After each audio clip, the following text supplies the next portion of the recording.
Okay बेटा, हम book read out कर रहे थे भारत की खोज, जो कि पंडित जवाहरलाल नेहरू की लिखी हुई है। इसके मैक्सिमम हमारे जो टॉपिक है, शेयर टॉपिक कंप्लीट हो चुके हैं और इसके आई थिंक 9 टॉपिक है। कहने का भाव के हमारे जो शेयर टॉपिक कंप्लीट हो चुके हैं। आज हम जो है 7th टॉपिक करेंगे, अंतिम दौर 2। और इसके बीच में जो सब टॉपिक है वो है राष्ट्रीयता बनाम साम्राज्यवादी, मध्य वर्ग की ओर, बेबसी, गांधी का आगमन, गांधी जी के नेतृत्व में कांग्रेस सक्रिय, अल्पसंख्यकों की समस्या, मुस्लिम लीग की स्थापना, मोहम्मद अली जिन्नाह की जो रोल है, भूमिका, उसके बारे में पढ़ेंगे। 7th टॉपिक है अंतिम दौर 2, फर्स्ट, जिसका सब टॉपिक है राष्ट्रीयता बनाम साम्राज्यवाद, मध्य वर्ग की बेबसी, गांधी का आगमन। इसके टॉपिक को यानी कि ये जो है टॉपिक इसे कंप्लीट करने से पहले जो इसमें कीवर्ड्स आ रहे हैं उसे देखेंगे, ताकि जो आपको सारा है टॉपिक जो है वो समझ में आ सके। फर्स्ट ऑफ ऑल इसमें बताया गया है कि जब फर्स्ट वर्ल्ड वार हुआ था 1914 के दौरान, तो अंग्रेज़ों ने ज़बरदस्ती जो है इंडिया को भी जो धकेल दिया था कि आप भी हमारे साथ हेल्प करो, अगर बाद में हमारी जीत हुई या कुछ भी है तो हम आपके लिए कुछ अच्छी प्रोविज़न नीतियाँ लेकर आएंगे। ठीक है, तो उस दौरान इंडिया में क्या मूवमेंट आई वो हम रीड आउट करेंगे। और इसी दौरान जो कांग्रेस है कुछ 2 दलों में बंट गया था, एक था नरम दल, दूसरा था गर्म दल। नरम दल वाले जैसे महात्मा गांधी वाले विचारधारा वाले थे, जो हमेशा ये चीज़ चाहते थे कि हम अंग्रेज़ों को बात छोड़ने के लिए कंपेल करेंगे, लेकिन जो है नॉन वायलेंस को अपनाकर, संवैधानिक तरीके ही अपनाकर। लेकिन गर्म दल वाले जैसे बालपाल लाल थे, उनका विचार था कि नहीं, एक तो हम अंग्रेज़ों का साथ नहीं देंगे, दूसरा हम ऐसे शांतिपूर्वक तरीके से अंग्रेज़ों को बाहर नहीं निकाल सकते। ठीक है, तो इसके अलावा बाद में मार्शल लॉ की बात होगी, जो आपने जलियांवाले बाग की जो घटना है कभी ना कभी ज़रूर सुनी होगी। गांधी जी की कैसे एंट्री हुई और कैसे वो ग्राउंड लेवल तक जो लोग हैं उनके साथ अपनी कनेक्टिविटी जो है क्रिएट कर पाए, और उसके जो दिलो दिमाग में एक डर छाया हुआ था निर्भयता का, ठीक है, उसे दूर निकाला, उसमें कॉन्फिडेंस क्रिएट किया कि आप देश के लिए जियो, और जो एक निर्भयता जो है, जैसे डरपोकता है, उस जी की फीलिंग्स को दिमाग से निकाल दो। ठीक है, जो पुलिस है, सेना है, जेलें हैं या कुछ अंग्रेज है, इससे कोई भी चीज़ डरने की ज़रूरत नहीं है। फिर नेक्स्ट टॉपिक हम करेंगे कि मुस्लिम लीग कैसे स्थापित हुआ, मोहम्मद अली जिन्नाह ने क्या रोल प्ले किया। तो स्टार्ट करते हैं। स्टार्ट करने से पहले मेरी एक और रिक्वेस्ट है, प्लीज़ मेरी वीडियो को ज़रूर लाइक शेयर किया करो, और अगर आप फर्स्ट टाइम चैनल को देख रहे हो तो सब्सक्राइब करना। अगर आपके दिमाग में कुछ आइडियाज़ है, ठीक है, कि वीडियो इस तरह नहीं, इस प्रकार कुछ और टॉपिक लेकर आने चाहिए, या कुछ और हमें टॉपिक दिए जाएं, जे कोई प्रॉब्लम आ रही है, तो आप कमेंट बॉक्स में लिख सकते हो। ठीक है, शेयर का भाव है मेरा कहने का भाव कि क्योंकि हमारी जो वीडियो है उसका मोटो क्या है, अगर आप रीड आउट किया होगा, देखा होगा, तो हमारा मोटो है ईच वन टीच वन। जो कुछ जो बच्चे हैं, ठीक है, जो इतनी ट्यूशन फीस नहीं दे सकते, इतना ऐसा जो एक्सपेंड नहीं कर सकते, तो वो इस वीडियो के फ्री वीडियो के माध्यम से अपना कुछ ना कुछ गेन कर पाएँ। क्योंकि पिछले 4-5 सालों से मैं बच्चों की हेल्प कर रही हूँ, ठीक है, और काफ़ी बच्चे इस चीज़ का फ़ायदा उठा रहे हैं। और जिन बच्चों के पास नहीं भी हेल्प हो रही, तो आप इस वीडियो को शेयर कर सकते हो। और स्पेशली ये वीडियो और भी काफ़ी प्लेलिस्ट में है, ठीक है, हिंदी है, इंग्लिश है, पंजाबी के हैं। जो बच्चे सैनिक स्कूल के हैं उनके साथ, जो बच्चे यूजीसी क्लियर कर रहे हैं, क्योंकि यूजीसी में जो है ये किताबें आती हैं फर्स्ट पेपर में, ठीक है। अगर जो हिंदी के है, एमए हिंदी के वाले हैं, उनके लिए तो स्पेशली है। जो यूपीएससी की तैयारी कर रहे हैं उनके लिए ये वीडियो बहुत ही बेनिफिशियल है, तो प्लीज़ उनके साथ वीडियो शेयर करना। कहते हैं कर भला सो हो भला। तो चलो स्टार्ट करते हैं। हमारा टॉपिक था राष्ट्रीयता बनाम साम्राज्यवाद। कहते हैं प्रथम विश्व युद्ध, जैसे कि फर्स्ट वर्ल्ड वार स्टार्ट हो चुका था, आपको पता दुनिया में 2 विश्व युद्ध हुए हैं, first world war and second world war. और हुए भी किसके साथ हैं, जो है अलाइस की एक्सेस कंट्री के साथ। अलाइस कंट्री जो जैसे हो गई अपनी अमेरिका, इंग्लैंड, फ्रांस, रशिया, ये 3-4 दोस्त मित्र देश बने हुए थे। उधर दूसरी तरफ जैसे इटली था, जापान था, जर्मनी था, जो उनके विरोधी कंट्री दे थे। ठीक है, तो उस टाइम जो हिटलर आ चुका था, मुसोलिनी आ चुका था। ठीक है, तो उनका प्रभाव रोकने के लिए ये विश्व युद्ध जो शुरू हुआ था। तो इंग्लैंड को ये था कि भारतीय लोग जो हमारा सहयोग दे, क्योंकि वो एशिया की तरफ बढ़ रहा था नेपोलियन। प्रथम विश्व युद्ध, पहला विश्व युद्ध शुरू हुआ तो भारत पर इसका भी प्रभाव पड़ा। अंग्रेजों ने भारतीयों का इसमें पूरी तरह प्रयोग किया। नए नए कानून बनाए गए तो जो भारतीयों के प्रतिकूल थे, भारतीयों के अनुकूल नहीं थे। प्रतिकूल यानी कि ऑपोजिट थे। भारत नहीं चाहते थे कि हमारे पर इतनी पाबंदियां लगे, लेकिन उन्होंने हर प्रकार के कानून बनाए जो उनको पाबंदियां लगाते थे। इसी समय जो कांग्रेस जो ब्रिटिश सरकार के खिलाफ स्वाधीनता हेतु कार्य थी, विचारों में टकराव के कारण दो भागों में बंट गई।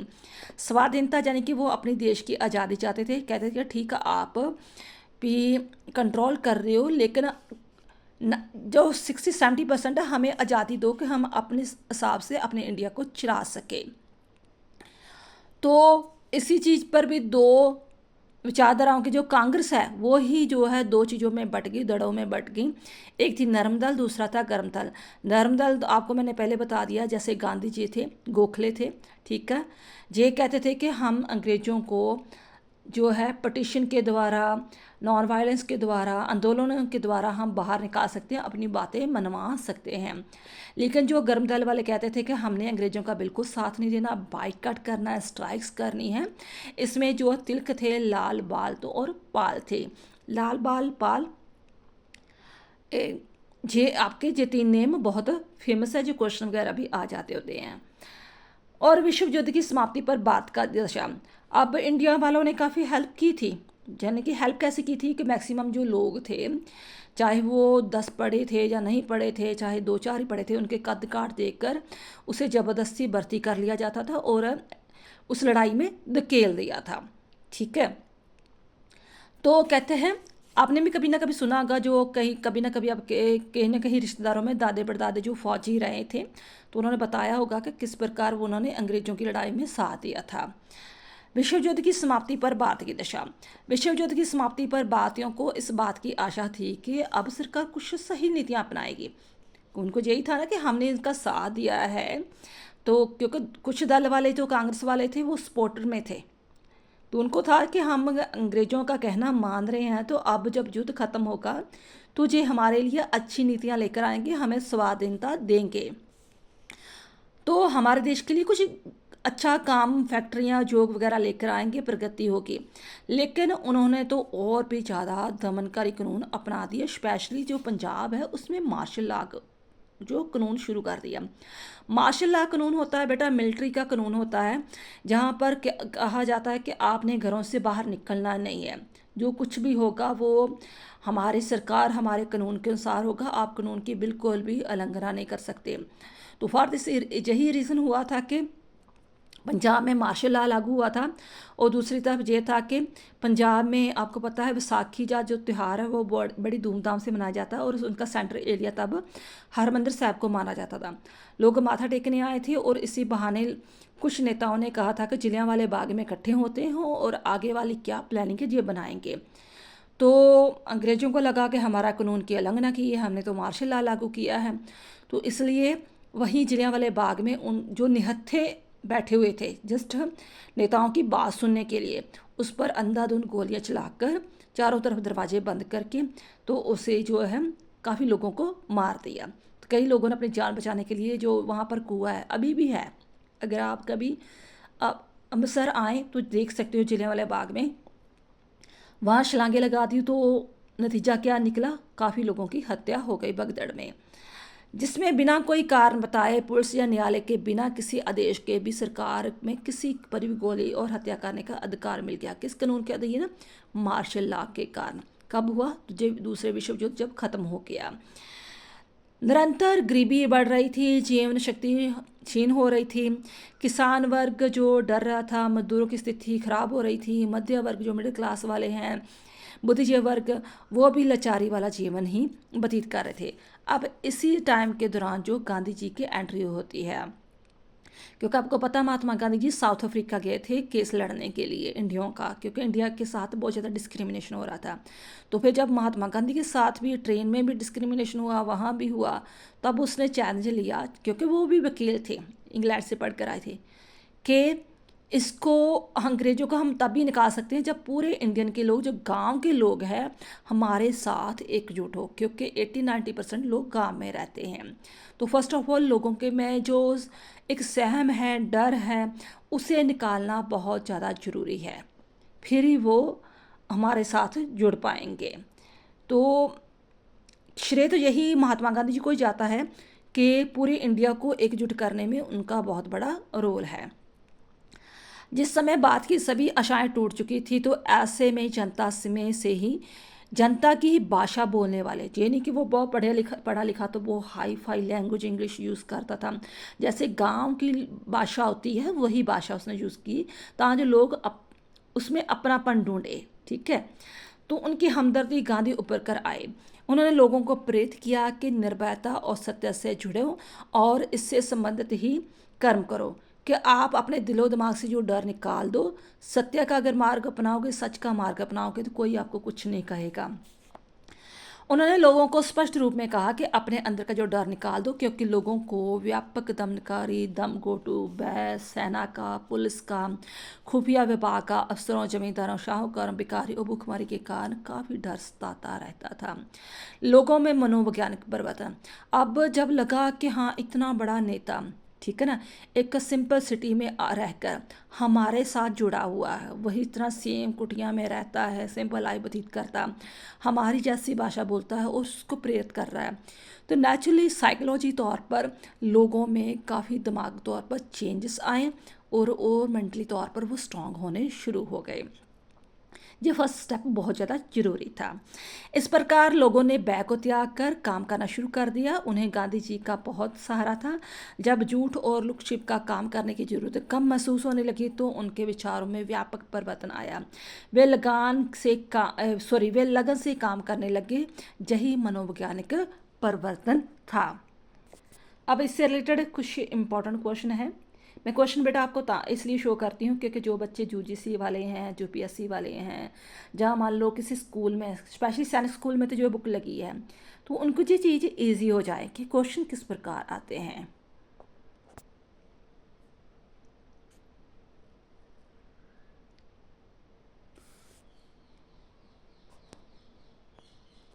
नेक्स्ट इसका सब टॉपिक है गांधी जी के नेतृत्व में कांग्रेस से क्रिया, कि गांधी जी का आगमन तो हो गई, एंट्री तो हो गई, अब कांग्रेस में किस प्रकार उन्होंने भूमिका निभाई। चाहे वो किसी पार्टी के मेंबर नहीं थे, लेकिन अगर हमारा संविधान देखो, जहाँ कुछ भी है, ठीक है, तो उसमें 90% गांधी जी के विचारों का प्रभाव हमें दिखाई देता है। जैसे हम कहते हैं ना, निर्देश के सिद्धांत, डायरेक्टिव प्रिंसिपल है, जो आज से जितनी भी अमेंडमेंट हुई है 50%, वो जो गांव में पंचायतें लागू हुई हैं, ठीक है, वो किसकी देन थी? महात्मा गांधी जी की देन थी। ठीक है, बेशक वो किसी संविधान सभा के, जहाँ कांग्रेस पार्टी के मेंबर नहीं बने, लेकिन उसके विचारों में, उसके विचारों का सभी पर काफ़ी प्रभाव पड़ रहा था, क्योंकि गांधी जी ने कोई एक बुक नहीं पढ़ी थी, उसने सारे धर्मों की किताबें पढ़ी और सभी फिलोसफरों की किताबें मैक्सिमम पढ़ी थी, तो उसका निचोड़ लेकर आते थे और उसी के निचोड़ पे आधार पर काम करते थे। गांधी जी का कांग्रेस में प्रवेश, गांधी जी ने कांग्रेस में प्रवेश करते ही संविधान में परिवर्तन ला दिया। उन्होंने उसे लोकतंत्र और लोक संगठन वाला बनाया। ठीक है, उन्होंने अपने आंदोलन में मजदूरों व किसानों को भागीदार जरूर बनाना समझा। ये नहीं कि एक पढ़े लिखों का, बुद्धिजीवियों का वर्ग ही आए वही स्ट्राइक करे। वो कहते हैं कि नहीं, जो गाँव का गरीब से गरीब लोग भी है वो भी आंदोलन में आए। तो आपको पता है जो है 3-4 आंदोलन चलाए उन्होंने। ठीक है, सत्याग्रह आंदोलन हो गया, असहयोग आंदोलन हो गया, भारत छोड़ो आंदोलन हो गए, ऐसे 3-4 उन्होंने आंदोलन चलाए जिसके बदौलत हमें देश की आज़ादी मिली। क्योंकि उनका मानना था कि जब आम जनता संतत हेतु कदम नहीं उठाएगी तब तक सरकार कभी जागृत नहीं होगी। उनको सरकारों को लगेगा कि नहीं भी, ये तो थोड़े बहुत लोग ही है, मुट्ठी भर लोग हैं, तो इनको दबाना कोई बड़ी बात नहीं। जब सब लोग ही जैसे कि ना वन वन की लकड़ी इकट्ठी हो जाए, ठीक है, तो एक एक 11 होते हैं, तो तब सरकार घुटने टेकेगी कि पूरा इंडिया की आवाम जो है वो यही आज़ादी चाहती है। गांधी जी का सक्रिया का दोहरा आह्वान, दोहरी शासन नीति अपनाई उन्होंने। गांधी जी का संगठन का लक्ष्य और आधार था कि सक्रियता, ये सक्रियता दोहरी थी, एक और विदेशी शासन को चुनौती देना और अपनी नीतियों को शांतिपूर्वक प्रदर्शन व दूसरी सक्रिया भी समाज की बुराइयों को विरुद्ध लड़ना। एक तो सरकार को चुनौती देकर और अपनी नीतियों चाहते थे कि हमारे देश में नीतियाँ ऐसी लागू हों, और दूसरी जो समाज में बुराइयाँ चल रही थी, छुआछूत की, जातिवाद की, जब ऐसे अमीर गरीब की, तो उस चीज़ का जो भेदभाव था उसे ख़त्म करना चाह रहे थे। क्योंकि कांग्रेस का मुख्य आधार था राष्ट्रीय एकता, जिसमें है ना, तो एकता कैसे पैदा होगी जब आप कोई, जब सभी लगे लोग इकट्ठे हों, तो ये ना सोचे कि ये इस जात का है, इस धर्म का है, या ये अमीर है या गरीब है या कुछ भी है। ये चीज़ों को आप जो संकीर्ण सोच है उसे निकाल कर, दिलो दिमाग से निकाल कर, फिर ही कुछ आप काम कर सकते हो, फिर आप राष्ट्रीय एकता का नारा लगा सकते हो। जिसमें अल्पसंख्यक मतलब होते हैं जैसे थोड़ी कैटेगरी वाले लोग, जैसे सिख थे, मुसलमान थे, ठीक है, ईसाई थे, या कुछ भी है, तो वो अपने आप को अनसेफ ना फील करें कि हमारे लिए कुछ किया नहीं जा रहा, मैक्सिमम हिंदू के लिए किया जा रहा है। समस्याओं को हल करना और दलित जातियों को ऊपर उठाने के साथ साथ छुआछूत के अभिशाप को भी ख़त्म करना चाहते थे। ये दोहरी नीति हो गई ना महात्मा गांधी जी का, एक तो वहाँ पे विदेशी शासन से पंगा लिया, दूसरा अपने ही लोगों में सुधार करना चाहते थे। गांधी जी का कार्यपद्धति, गांधी जी शांतिपूर्ण ढंग से अंग्रेजी सत्ता पर वार करना चाहते थे। उन्होंने सरकार की बुनियादों को पर चोट की और लोगों को कहा कि अपनी पदवियां छोड़ दो। पदवियां आप समझते हो कि जब उनके अंग्रेज़ों के टाइम पर कोई उनका सरकारी मुलाजम, चाहे वो इंडियन था, बहुत अच्छा काम करता है, साहित्य में काम कर रहा है, साइंस की फील्ड में या किसी और फील्ड में काम कर रहा है, तो उसे ऐसे सर की जब कोई उपाधि दी जाती थी, ठीक है, तो महात्मा गांधी को भी मे भी शायद दी थी, तो ऐसे रविंद्रनाथ टैगोर को सर की उपाधि दी थी। तो महात्मा गांधी जी ने कहा कि आप उसका विरोध कैसे कर सकते हो, जब आप अंग्रेज़ों की दी हुई पदवियां छोड़ दोगे तो अंग्रेज़ों को रियलाइज़ होगा कि जो पढ़ा लिखा वर्ग है, जो हमारे कर्मचारी है, चाहे इंडियन है, वो भी हमारा विरोध कर रहे हैं, उनको रियलाइज़ होगा। वायसराय के दरबार और रजवाड़ों की शान शौकत जो इतना बर्बाद करती थी, बेहद उपहासवाद बन गई।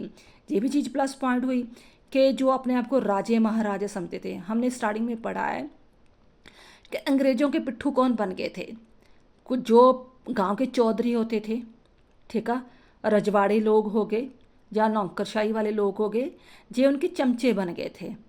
तो जब महात्मा गांधी ने इस चीज़ का विरोध किया कि नहीं, हम सब इंडियन लोग एक जैसे हैं, हिंदुस्तान एक जैसे हैं, इसमें कोई अमीर गरीब वाली बात नहीं होगी, ठीक है, तो आपने कुछ भी अमीरी को कोई शो ऑफ नहीं करना। जब महात्मा गांधी जी इतने पढ़े लिखे थे, इतने बड़े वकील थे, उसने इतना सादगी वाला, जैसे कह लो धोती पहन कर ही, ठीक है, इतना सादगी वाला जीवन व्यतीत करना शुरू कर दिया, गांव में रहकर अपना ही कारोबार करके, अपना ही चरखे से का साथ कपड़ा जो बनाना।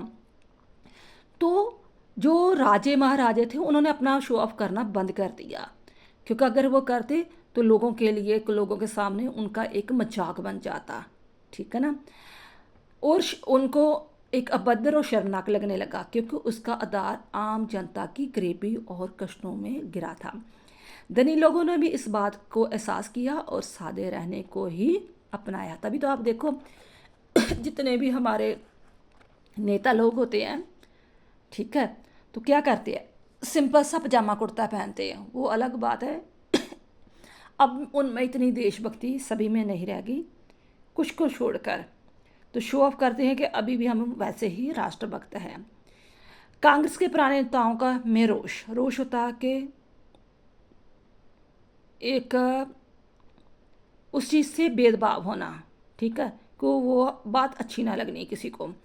कांग्रेस के जो पुराने नेता थे, जो निष्क्रिय परंपरा में पले थे, अपनी विचारधारा को महत्व दे रहे थे। उन्हें गांधी जी के तौर तरीके से परेशानी होने लगी, क्योंकि कुछ कांग्रेस के पुराने जो नेता लोग थे वो चाहते थे कुछ चेंज होना ही नहीं चाहिए, है ना। तो गांधी जी जानबूझकर जो है नए नए चेंजेस वगैरह ला रहे हैं, तो इसके कारण उसके साथ उनकी पटती नहीं थी। आम जनता का सरकार का विरोध होना भी उन्हें अधिक ना पाया, लेकिन वे इसे रोक ना पाए, क्योंकि कुछ कांग्रेस में ऐसे भी लोग थे जो थोड़े शाही ठाठ वगैरह चाहते थे। भारतीयों की निष्क्रियता को समाप्त करना। गांधी जी भारतीय जनता की निष्क्रियता के विरुद्ध संघर्ष करने और उनके विचारों को बदलने के लिए बहुत ज़्यादा उसने कोशिश की। उन्होंने कर्म का संदेश गांव तक पहुंचाया, किसानों को इसके बीच में शामिल किया। नेहरू जी का कहना कि पहली बार ऐसा हुआ कि जो गांव के लोग हैं वो किसी नेता के साथ इतने घुल मिल गए थे, इतने पास, इतने करीब तक आ चुके थे और उसकी बातों को इतना मान रहे थे। गांधी जी की नैतिकता। गांधी जी धर्मपरायण व्यक्ति थे। एक ये चीज़ थी कि वो हिंदू धर्म को फॉलो करते थे, जैसे जवाहरलाल नेहरू किसी को नहीं फॉलो करते थे, है ना। वो सिर्फ एक कहते थे कि हाँ अच्छे कर्म करने चाहिए। लेकिन ये भी था महात्मा गांधी जी का कि वो किसी कर्म कांड में विश्वास नहीं करते थे। ठीक है, धर्मपरायण जरूर थे, लेकिन किसी कर्म कांड में विश्वास नहीं करते थे। वे क्या करते थे, जो जो भी उससे नैतिक नियम अच्छे लगते थे। क्योंकि अगर आप महात्मा गांधी के जीवन को पढ़ो तो आपको पता चलेगा कि उन्होंने बाइबल भी पढ़ी, कुरान भी पढ़ा, ठीक है, और रस्किन बॉन्ड की किताबें भी पढ़ी। उसे जो भी अच्छा लगा, टॉल्स्टॉय की किताबें पढ़ी उसे, वो भी एक संत थे, ठीक है। जो भी जहाँ भी उसे अच्छा लगा उन्होंने अपनाया। कहने का भाव कि धर्म हम क्या सिखाता है, नैतिक नियम, मॉरल वैल्यू सिखाता है। ये चीज़ें उन्होंने अपनाई कि वो कट्टर नहीं थे, कर्मकांड में विश्वास नहीं रहते थे। सत्य और प्रेम ही उनका एक्चुअली नियम था। सत्य और अहिंसा के आधार पर ही उन्होंने अपनी कार्यविधि निर्मित की। वे जो भी कार्य किसी से करवाना चाहते थे उससे पहले अपने जीवन में डालते। ठीक है ना। जब मैं कहता हूँ कि हाँ उसे ऐसा काम करना चाहिए, उसे ऐसा खाना चाहिए, ऐसा काम करना चाहिए, तो फर्स्ट ऑफ ऑल मैं अपने आप पर इम्प्लीमेंट करूँगी कि मुझे उस स्थिति में चीज़ अच्छी लगेगी। अगर मुझे अच्छी लगेगी, मुझे कोई ऑब्जेक्शन नहीं, इट मीन्स दूसरे को भी नहीं होगा, है ना। अपने पर इम्प्लीमेंट करते थे। उनके कथनी और करनी में बहुत गूढ़ा संबंध था। नेक्स्ट है गांधी जी के सपनों का बात। गांधी जी कैसा भारत चाहते थे। वे ऐसा भारत चाहते थे जहाँ पर कोई भी लोग गरीब ना हो, हर किसी के पास रोजगार हो, रोटी हो, सिर पर छत हो, रोटी कपड़ा मकान होना चाहिए। यानी कि वो एक आदर्श राज की स्थापना करना चाहते हो। आदर्श राज समझते हो ना, जैसा जहाँ पर कोई भी भूखा ना सोए, ठीक है, हर किसी सिर पर छत हो, तो वो शांतिपूर्ण का जीवन व्यतीत हो, कोई मारदाड़ की बात ना हो। गांधी जी का मानना था कि मैं एक ऐसा भारत के लिए काम करूंगा जिसमें गरीब से गरीब व्यक्ति भी ये महसूस करे कि ये उनका देश है। अगर हर व्यक्ति को अच्छा खान पीन रहन सहन मिल रहा है तो नेचुरली अपने देश को प्राउड करेगा। अगर नहीं मिल रहा तो नेचुरली देश को गाली निकालेगा ना, ठीक है ना। तो उसका देश है जिसके निर्माण में उसकी आवाज़ प्रभावी है। एक ऐसा बात जिसमें लोगों के ऊंच नीच वर्ग नहीं होगा, ऐसा बात जिसमें सब जातियां पूरे संभाव से रहेगी, और ऐसा बात जो छुआछूत व नशीली मदरा और दवाइयों से अभिशाप के लिए कोई जगह नहीं होगी। एक चीज़ और थी कि महात्मा गांधी जी चाहते थे कि गांव में कभी भी शराब के ठेके नहीं खुलने चाहिए, ठीक है। तो नशे को बहुत नफरत करते थे और स्त्रियों को पुरुषों के समान अधिकार देने के लिए बात की जाती थी। नेक्स्ट है संस्कृति के विरासत को विराट रूप देना। विराट होना बहुत विशाल रूप देना। वे भारत की संस्कृति विरासत को बहुत बड़ा विशाल रूप देना चाहते थे। उन्होंने हिंदू धर्म को सार्वभौमिक अर्थात सबके लिए समान रूप देना चाहा। सत्य के घेरे में सबको शामिल करने की कोशिश की। उन्होंने लिखित रूप में कहा, भारतीय संस्कृति ना हिंदू है, ना इस्लाम है, ना ही पूरी तरह कुछ और है, ये तो सबका मिला जुला रूप है। जो हमारा इंडियन कल्चर है वो कोई एक धर्म को बिलोंग नहीं करता। नेक्स्ट है लोगों का सम्मोहन।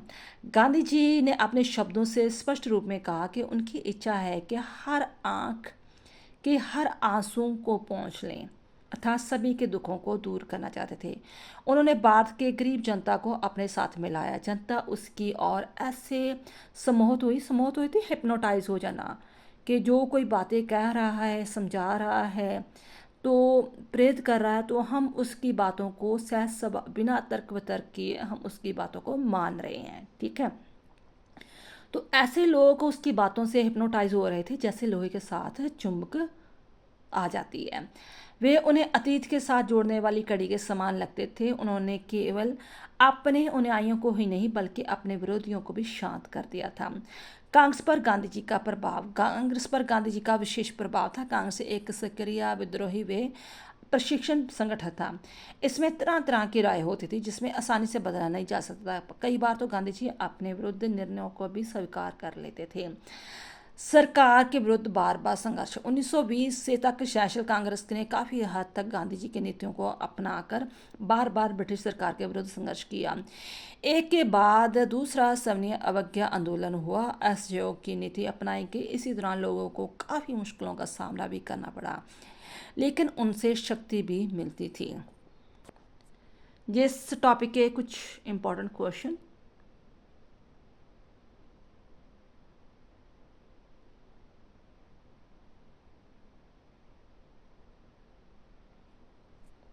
नेक्स्ट टॉपिक है अल्पसंख्यकों की समस्या, मुस्लिम लीग और मोहम्मद अली जिन्ना। भारत की पृष्ठभूमि, भारत में कभी भी किसी धर्म का विरोध नहीं किया गया। आपको पता कभी कितने हमलावर आए, गजनवी आया, मोहम्मद गौरी आया, ईसाई आए, मतलब ईसाइयों ने धर्म अपना प्रचार किया, मुसलमानों ने जहाँ धर्म का प्रचार किया, कभी विरोध नहीं हुआ उस चीज़ का। भारत में कभी भी किसी धर्म का विरोध नहीं किया गया, सभी धर्मों का सत्कार किया गया था। जातीय दृष्टि से भारत में एक विचित्र मिश्रण है, पर जातीय सवाल भारत में कभी नहीं उठे। ये नहीं कहा गया कि जाति के आधार पर इस प्रांत को अलग कर दिया जाए, ये भी कभी बात नहीं हुई है ना, कि जाति के आधार पर। और धर्म को सदा ही जातीय विभिन्नताओं से उपस्थान मिला, धर्म का स्वरूप बदल जाना। अब भारत में राजनीतिक मामलों में धर्म का स्थान सांप्रदायिकता ने ले लिया। सांप्रदायिकता का मतलब होता है बेटा जो धर्म के आधार पर अपनी विचारधारा को अलग करते हैं।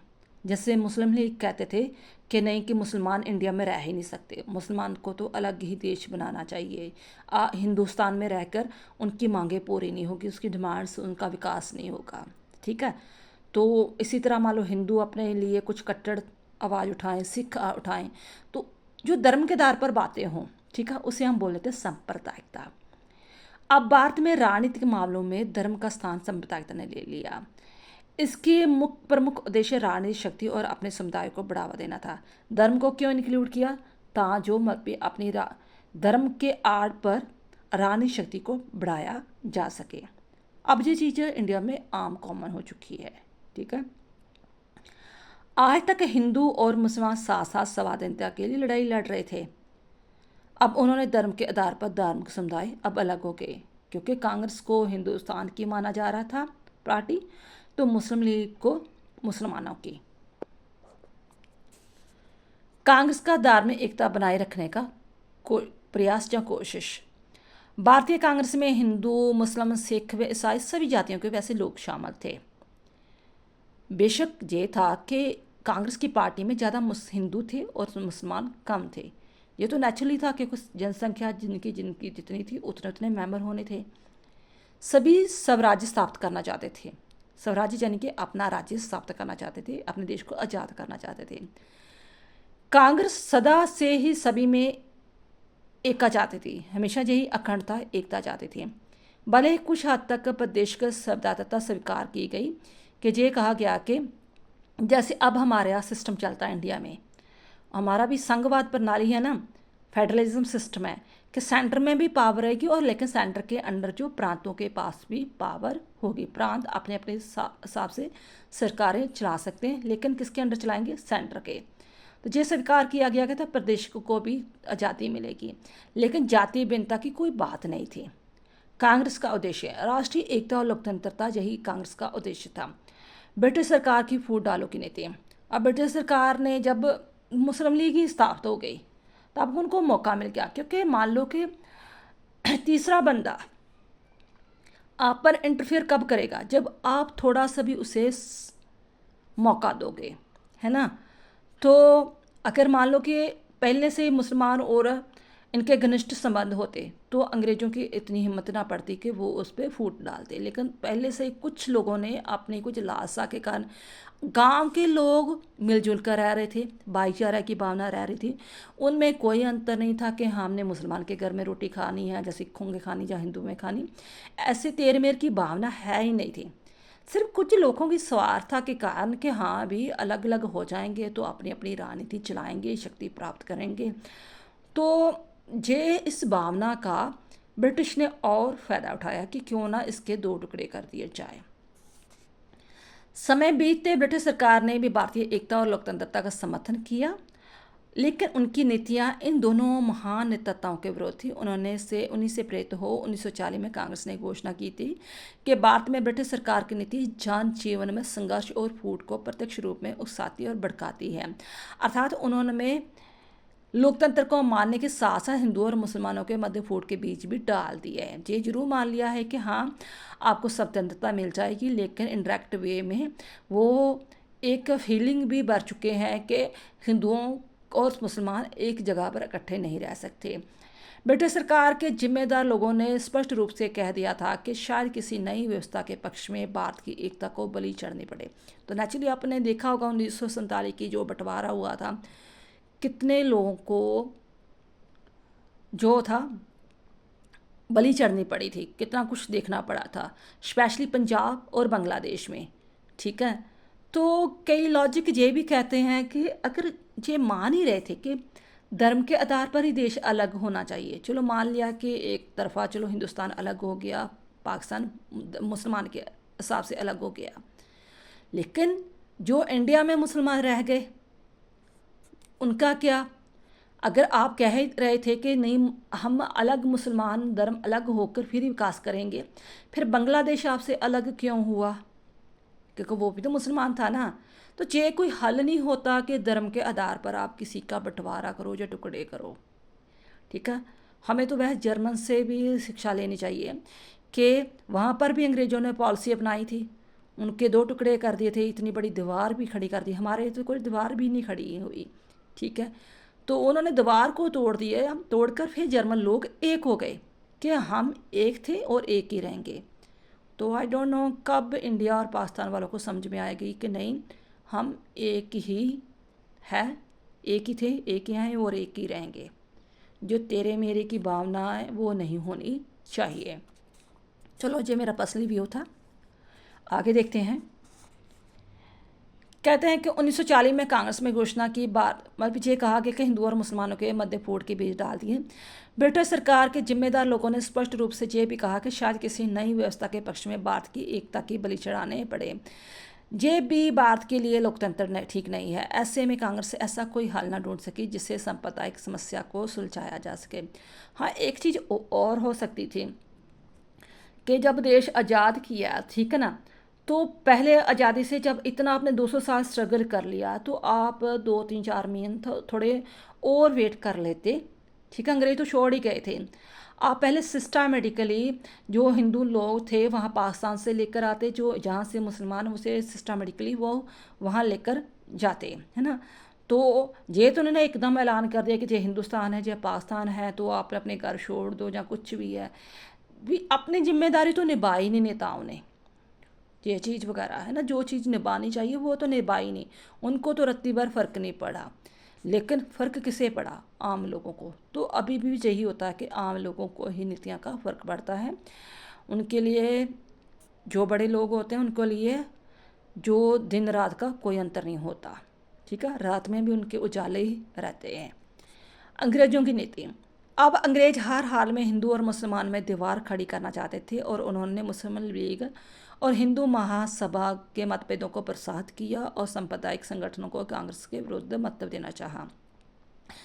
मुस्लिम लीग के नेता मिस्टर जिन्ना जो मुस्लिम लीग के कर्णधार थे, जिन्होंने इस मुस्लिम लीग की नींव रखी थी, ये जो घोषणा की कि भारत दो राष्ट्र है और हिंदू और मुसलमान। और कई बार ये भी आता है मेरे मन में कि जो मिस्टर जिन्ना ने मुस्लिम लीग की स्थापना की और जो चाहता था, ये कट्टर था कि नहीं पाकिस्तान ही अलग होना चाहिए, तो कितने साल जिया, अगले साल ही उसकी डेथ हो गई। ठीक है, तो कितनी प्रॉब्लम क्रिएट कर गया। उनकी इस विचारधारा के आधार पर पाकिस्तान में बाद के विभाजन की अवधारणा विकास हुआ, लेकिन दो राष्ट्रों की समस्या का हल ना हो सका क्योंकि हिंदू व मुसलमान तो पूरे देश में ही है। पाकिस्तान में भी हिंदू और पंजाबी पाए जाते हैं और इंडिया में भी जो है मुसलमान पाए जाते हैं। तो थ्योरी क्या थी जिन्हा की? टू नेशंस थ्योरी, जे उसको बढ़ा चढ़ा कर उसने प्रचार किया था। ठीक है, तो आई होप ये टॉपिक आपको अच्छी तरह समझ में आ गया होगा। ये थोड़ी सी इसके इम्पोर्टेंट क्वेश्चन है। आप क्या राय देना चाहते हैं कि सचमुच में इंडिया पाकिस्तान का बंटवारा होना चाहिए था?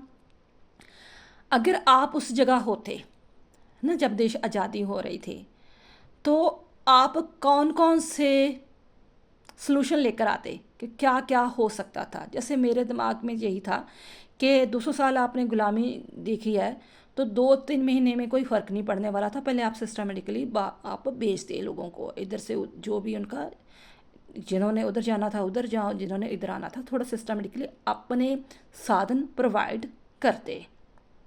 ठीक है, तो इतना नहीं, राजे महाराजे बहुत अभी अभी भी अमीर थे, उनके पास काफ़ी पैसा राइज जाते थे। 300 आई थिंक 365 तक का रियासतें थे, देसी रियासतें थी, राजे थे, तो उनकी हेल्प वगैरह ले लेते।